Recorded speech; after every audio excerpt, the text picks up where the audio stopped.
안녕하십니까. 이번 저널 미팅을 맡게 된 석박 통합과정 이승원입니다. 제가 발표할 논문은 Easy Characteristic Comparison of Motor Imagery between Supernumerary and Inherent Limb 6-Finger MI Enhances the ERD Pattern and Classification Performance로 해당 논문은 제가 전에 진행했던 저널 미팅과 같은 저자의 논문이고 이전에 6번째 가상 손가락으로 재활을 돕는 느낌이었다면 이번 논문은 BCI 명령을 늘리는 방면에서의 가상 손가락 실용성 검증 느낌의 연구입니다. 해당 논문은 IEEE Journal of Biomedical and Health Informatics라는 저널에 기재가 된 논문이고 해당 저널은 임팩트 팩터 6.7 메디컬 인포메틱스 분야의 상위 6%에 해당하는 저널입니다. 인트로입니다. 과잉 로봇 팔다리인 SRL은 인간의 원래 사지와 독립적으로 작동하는 웨어러블 로봇으로 기존 신체만으로 불가능한 작업을 수행할 수 있게 해줍니다. MI 기반 BCI 기술이 발전하면서 사람들은 뇌 신호만으로 SRL을 조작할 수 있게 되었습니다. 이는 사지 마비 환자의 운동 보건뿐 아니라 건강한 사람들의 신체 능력 확장에도 활용될 수 있습니다. MI 기반 BCI 기술이 많이 활용되고 있지만 제어 차원의 한계가 존재합니다. 특히 뇌파의 부피 전도 효과로 인해 공간적 해상도가 떨어져 서로 가까운 뇌 영역에서 발생하는 MI 신호를 구분하기 어렵습니다.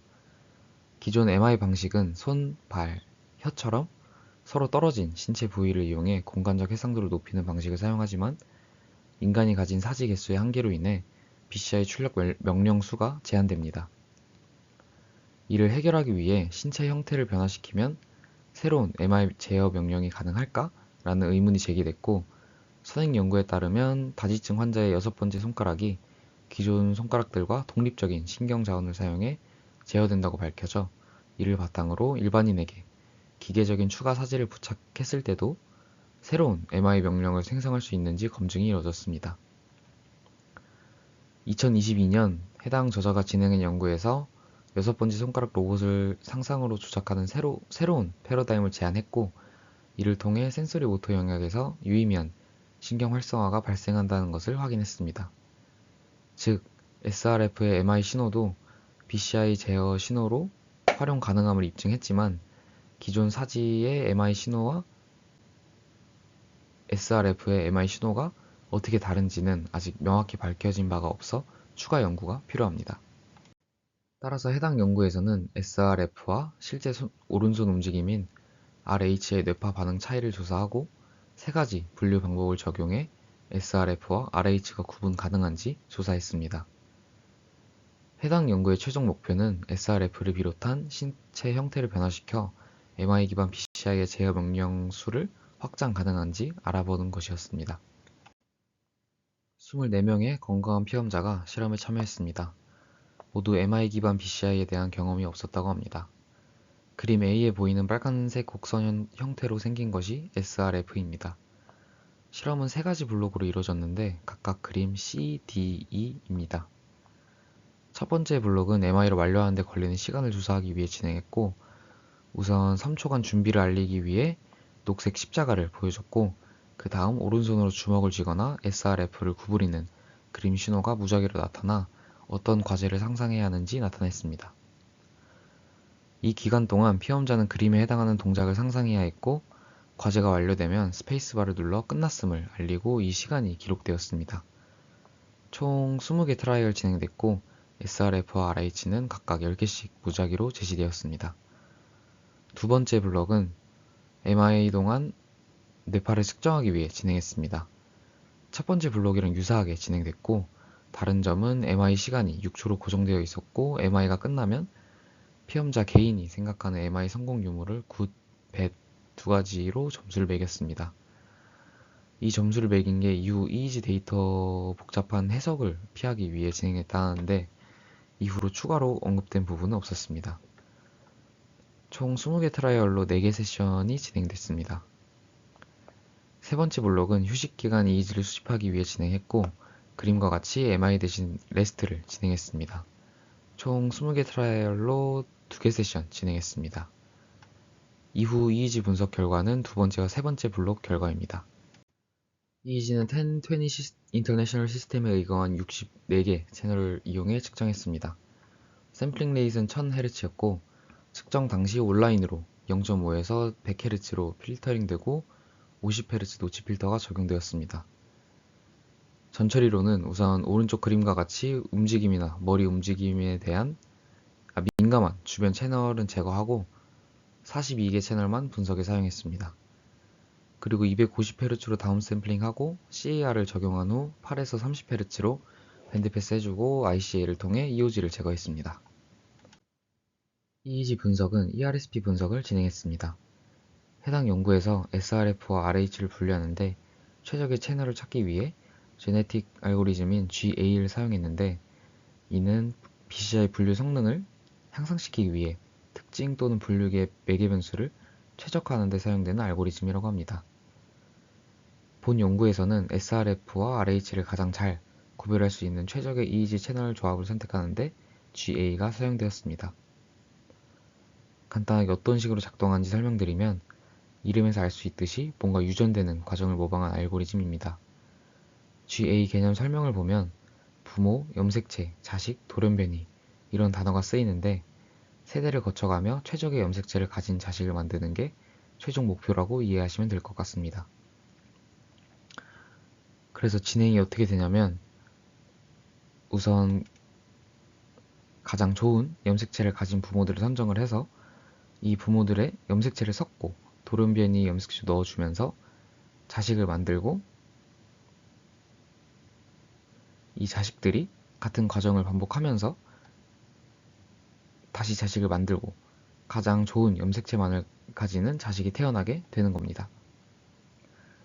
이제 이 알고리즘이 해당 연구에서 어떻게 쓰였는지 설명드리겠습니다. 우선 42개의 분석 채널 중에 무작위로 여러 개의 채널 조합을 만듭니다. 얼마나 많은 채널 조합이 만들어지는지는 파라미터를 어떻게 설정하는지에 따라 다르지만 해당 연구에서는 30개로 설정했습니다. 그런 다음 전처리된 신호를 leave one subject out cross validation으로 피험자 1명 대 나머지 이렇게 트레이닝과 테스트 데이터를 나눠서 앞서 언급드린 30개 채널 조합에 대해 분류를 진행합니다. 그럼 채널 조합마다 분류 정확도가 도출될 텐데, 이 중 분류 정확도가 높은 상위 몇 개의 채널 조합을 선정하게 됩니다. 이 과정이 앞서 말씀드린 가장 좋은 염색체를 가진 부모를 선정하는 과정입니다. 이것도 몇 개 선정되는지는 설정하기 나름이지만 해당 연구에서는 10개가 선정되도록 설정했습니다. 이렇게 분류 정확도가 높은 10개 채널 조합이 선정되면 이 채널 조합들끼리 일부 채널을 바꿔가며 분류를 다시 진행합니다. 이게 좋은 부모들끼리 염색체를 교체하는 과정이고, 이렇게 몇 차례 반복하게 되면 점점 분류 정확도가 증가하며 최적의 채널 조합으로 수렴하게 됩니다. 해당 연구에서는 이 과정을 총 50번 반복했습니다. 그리고 여기서 채널 조합끼리 일부 채널 바꿀 때 로컬 옵티멈에 갇히지 않기 위해 무작위 채널을 바꿔 끼워 넣는 작업이 추가로 진행되는데, 이게 돌연변이 염색체를 추가하는 과정이랑 동일합니다.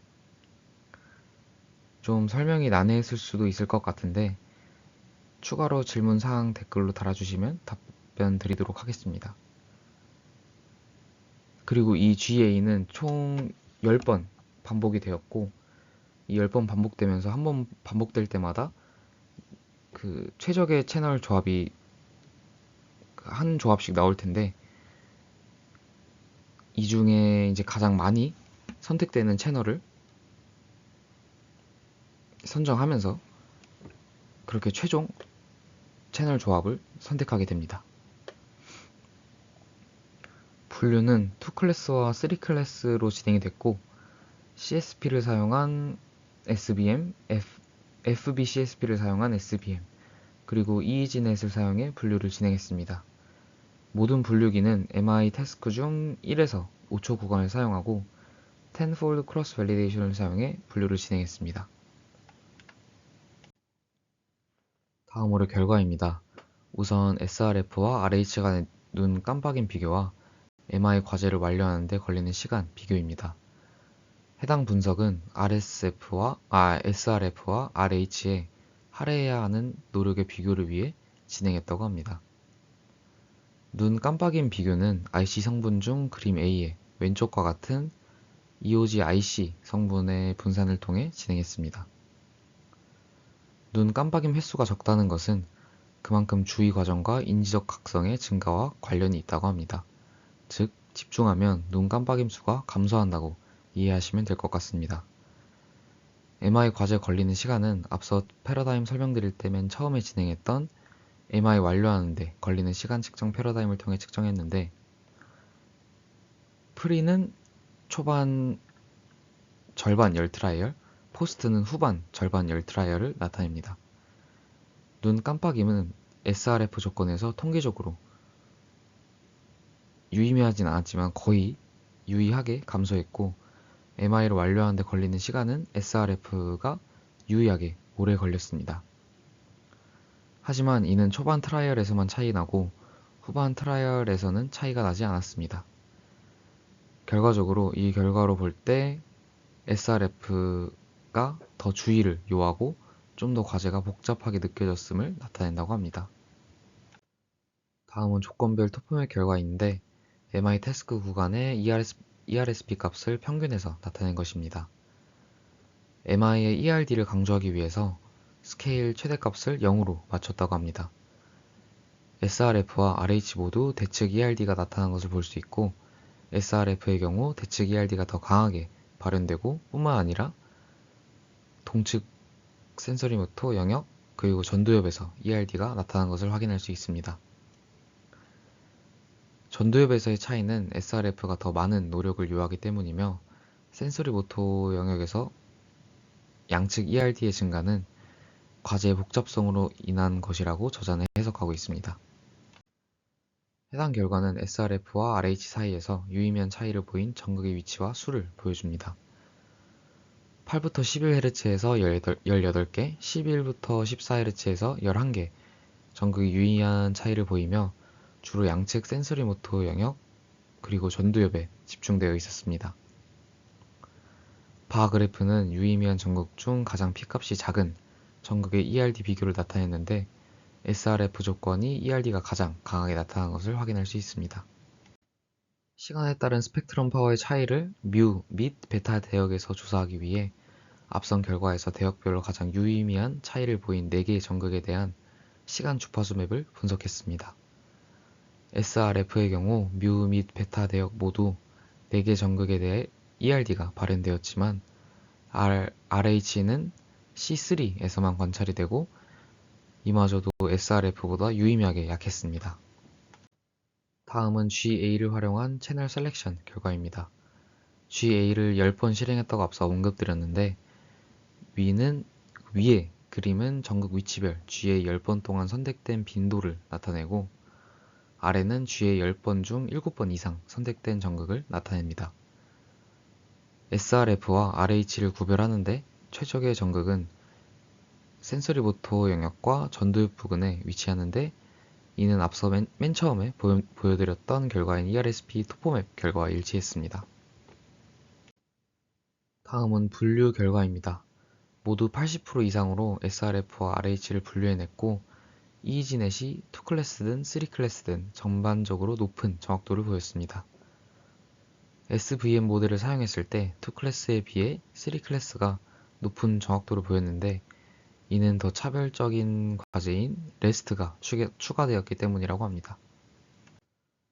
다음은 GA를 통한 채널 셀렉션으로 선택된 채널만으로 분류한 것과 모든 채널을 써서 분류한 결과 비교입니다. 최적의 채널을 사용했을 때 정확도가 유사하거나 더 상승한 것을 확인할 수 있었습니다. 마지막으로 결론입니다. 해당 연구에서는 SRF 과제와 일반적인 RH 과제로 구성된 MI 프레임워크를 확립했으며 두 MI 패러다임 간의 이미지 패턴과 분리 가능성의 차이에 대한 체계적인 조사가 처음으로 구현되었습니다. SRF 과제에서는 양측 센서리 모터 및 전도엽 조절이 발견되었지만 RH에서는 대측, 센서리 모터 조절만 나타났습니다. 분류 결과 다양한 정신 과제 간에 잘 분류가 가능하다는 것을 나타냈습니다. 또한 최적의 채널을 기반으로 분류 결과 모든 채널을 썼을 때와 동일하거나 우수했습니다. 따라서 더 낮은 계산 비용으로 SRF 패러다임을 온라인 BCI 시스템으로 확장해 MI 기반 BCI의 출력 명령 대역폭을 넓힐 수 있는 잠재력을 보여주었습니다. 제가 현재 MI 태스크 도중 집중도를 실시간으로 디코딩하는 연구를 진행하고 있는데 해당 논문을 읽으면서 눈 깜빡임 수가 MI 과제 중 집중 정도를 나타낼 수 있는 지표라는 것을 알 수 있게 해주어 좋았습니다. 읽으면서 좀 아쉬웠던 부분은 결과들을 종합해보면 SRF가 과제 복잡성으로 인해 전두엽 활동이 증가하고 양측 센서리 모터의 ERD가 증가해 일반적인 MI 태스크와 차별화되어 BCI 명령 수를 늘릴 수 있다는 것인데 맨 처음 결과를 보면 초반 SRF와 RH 간의 태스크 완료 시간이 차이가 나지만 후반엔 차이가 없어지면서 피험자들이 적응하는 모습을 보였습니다. 따라서 과제 복잡성으로 인해 생긴 전두엽과 센서리 모터의 차이가 오랫동안 꾸준하게 이어졌어도 유지가 될지 의문이 들었는데 해당 부분에 대한 언급이 없어서 좀 아쉬웠습니다. 이상 발표를 마치도록 하겠습니다. 들어주셔서 감사합니다.